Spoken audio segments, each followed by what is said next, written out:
Sebelum kita masuk ke Glory Generation, kita mau review sebentar tentang Glory Value. Kemarin kan ada 5 ya, Glory Value. Yang pertama, God Center, Loyal to Process, Obedient to Truth, Real Spirit of Excellence. Yang kelima, Yielding Right. Nah, buat teman-teman, bisa dicatat juga kalau misal masih lupa.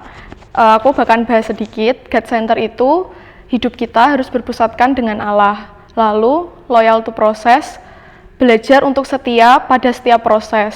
Caranya ada 4. Yang pertama, tekun, setia, sabar, dan tahan uji.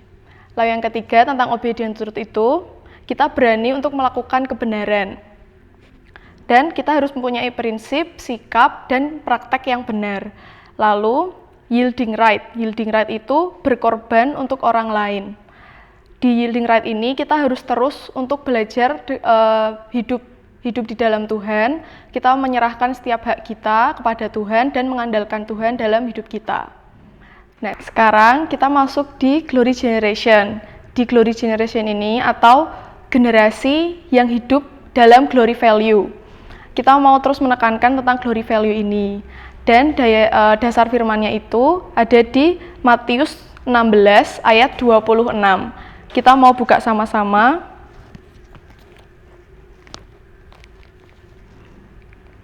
Aku bacakan Matius 16 ayat ke-26.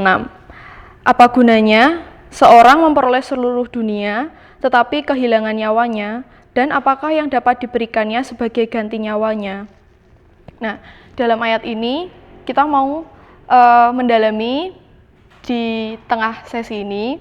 Jadi di Glory Generation ini kita mau memberikan hidup kita menjadi dampak buat teman-teman di sekeliling kita. Jadi supaya hidup kita akan terus menjadi berguna dan kita bisa memberikan kasih Kristus juga ke teman-teman kita. Dan di Glory Generation ini kita mau sedikit belajar tentang suatu survei dan pendapat seorang ilmuwan. Dia berkata kalau perkembangan dunia itu tuh bisa diketahui. Di generasi kita nih, generasi milenial, kita itu harus bisa yang merancang dan memprediksi. Tidak salah kalau kita sudah mulai merancang atau memprediksi nanti kalau kita kuliah mau di mana, atau nanti kita bertempat tinggal di mana atau bekerja. Tapi di saat ini arah perkembangan dunia itu bisa diketahui. Lalu di dunia ini tuh generasi milenial ya, di usia 15 sampai 64 tahun ini tuh kita bisa tahu bahwa usia-usia produktif, dan di Indonesia ini merupakan salah satu negara yang menjadi bonus demografi yang terbesar di usia produktif dibandingkan dengan negara Cina. Lalu diri kita harus sudah mulai untuk mempersiapkan. Jadi kalau tidak mempersiapkan di hari ini, maka kesuksesan itu tidak akan tercapai. Dari bonus demografi yang ada, diketahui kalau kecerdasan emosional atau IQ 2 kali lebih penting, lebih diutamakan di masa yang akan datang daripada kecerdasan intelektual atau IQ. Jadi IQ ini tuh merupakan kemampuan seseorang. Jadi kita tuh sudah mempunyainya dari sejak kita lahir. Kemampuan seseorang untuk kita menilai, untuk kita menerima dan mengontrol setiap emosi diri kita terhadap lingkungan di sekitar kita. Jadi lebih berhubungan tentang karakter atau sikap. Di IQ ini disampaikan oleh Howard Gardner tahun 1983. Jadi IQ merupakan tolak ukur penting di masa yang akan datang untuk mencapai sebuah Glory Generation. Dan di tahun 2019 ada survei bahwa yang dibutuhkan, sikap yang dibutuhkan atau karakter yang dibutuhkan oleh dunia itu ada 9. Yang pertama, critical thinking. Jadi kita harus bisa berpikir kritis. Lalu kreatif. Kreatif ini tuh bukan hanya di bidang terkhusus satu bidang, tapi kita juga harus bisa mengembangkan diri kita di beberapa bidang. Dan setiap ide kita itu tuh harus disampaikan, karena sekarang itu kan juga untuk menyampaikan ide itu tidak sulit ya, jadi kita bisa lewat media sosial yang kita punya tentang berpikir kita dan kreatif ini.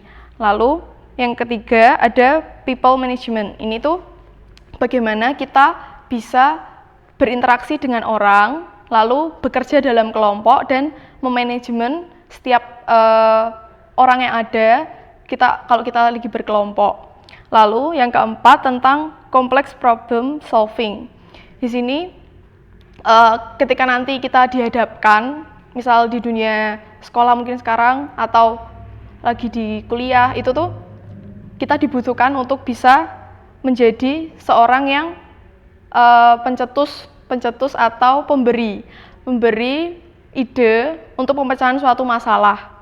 Jadi caranya itu kita harus mendalami dulu masalah yang ada. Lalu kalau kita sudah tahu, kita akan melangkah itu tuh dengan yang benar, yaitu caranya kita bisa menyelesaikannya. Jadi kan complex problem solving. Ketika sesuatu yang kompleks kita sederhanakan dulu, kita jabarkan dulu. Lalu quality control itu kita mengontrol seperti IQ tadi ya, mengontrol emosi diri. Jadi bagaimana kita bisa mengontrol sikap kita, karakter kita ketika kita dihadapi masalah yang kok sepertinya berat ya, tapi itu tuh kita sedang dinilai sebetulnya dan karakter kita sedang dibentuk seperti loyal to proses tadi kan. Kita harus setia pada setiap proses. Yang selanjutnya service orientation. Service orientation ini tuh tentang pelayanan kita kan, hospitality. Bagaimana kita care bukan cuma tentang diri kita sendiri, tapi kita harus care juga ke lingkungan sekitar kita. Service orientation ini sangat perlu karena di dunia ini bisa kita bilang kalau orang-orang tuh sedikit masih acuh ya, masih nggak peduli, tapi kita harus menumbuhkan sikap peduli kita itu. Bagaimana kita melayani seseorang, bagaimana kita melayani teman-teman kita, itu tuh bisa mencerminkan kita juga kepribadiannya kita. Yang terakhir, negotiation. Negotiation ini kita belajar bagaimana bernegosiasi. Mungkin bisa diterapkannya nanti ketika kita sedang berorganisasi, kuliah, atau bekerja. Jadi kita bisa belajar untuk bernegosiasi, untuk memberikan hasil yang terbaik, kayak pelajaran simbiosis mutualisme. Nah, itu bisa saling menguntungkan satu sama lain. Tidak ada yang dirugikan. Selanjutnya, kita mau bahas juga nih, sebenarnya kalau tentang hal-hal ini mungkin teman-teman sudah sedikit paham, tapi ada contoh nyatanya. Bagaimana generasi glory generation ini tuh sebuah generasi yang menjadi tolak ukur atau pondasi juga buat suatu negara seperti Indonesia ya, kita tinggal di Indonesia, bangsa Indonesia, untuk mencapainya.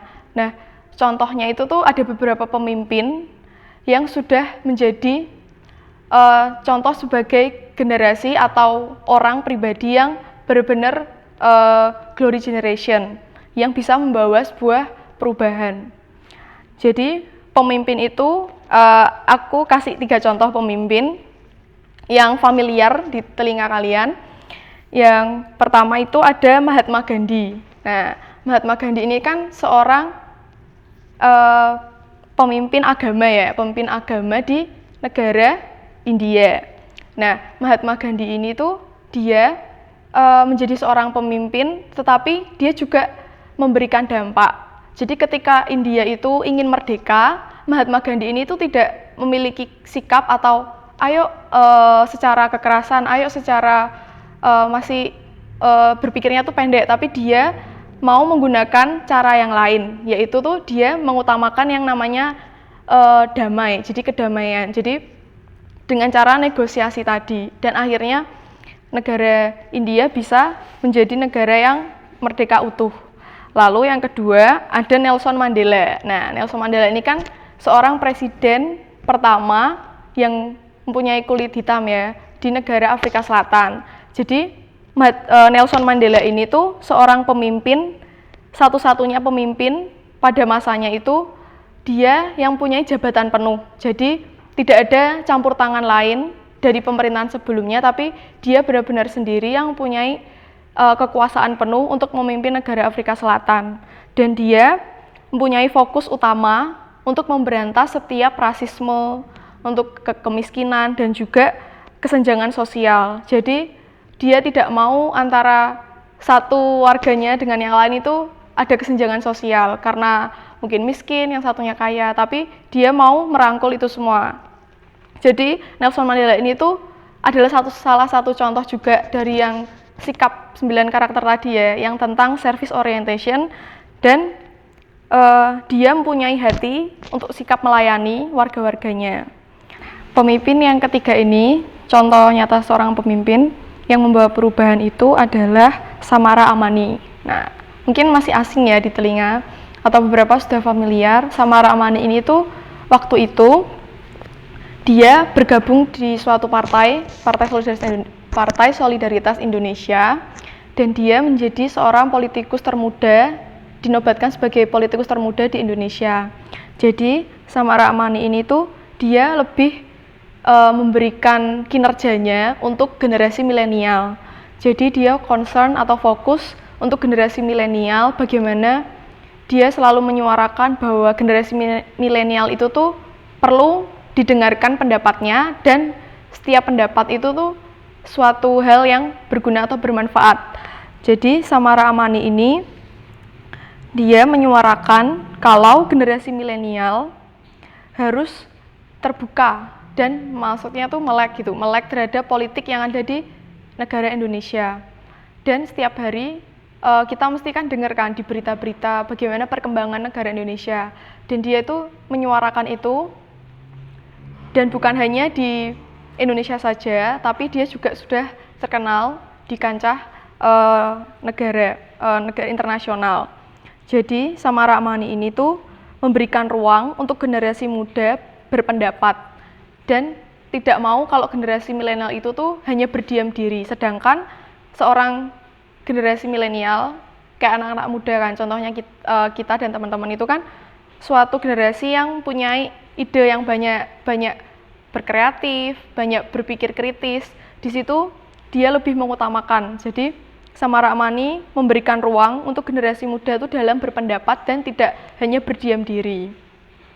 Jadi dari ketiga contoh ini tuh bahwa kita harus tahu kalau dunia atau lingkungan sekitar kita, lingkungan di luar sana, ketika nanti kita kuliah atau kerja, berorganisasi, berinteraksi dengan seseorang itu tuh tidak ada yang namanya kemalasan. Jadi dunia itu tuh tidak membutuhkan orang yang malas, tetapi dunia membutuhkan atau butuh orang yang mempunyai ide, mempunyai kreativitas, mempunyai cara berpikir kritis, mempunyai service orientation tadi, people management, terus bagaimana dia menyelesaikan setiap hal-hal yang kompleks menjadi sederhana. Jadi dunia itu membutuhkan orang yang membawa perubahan.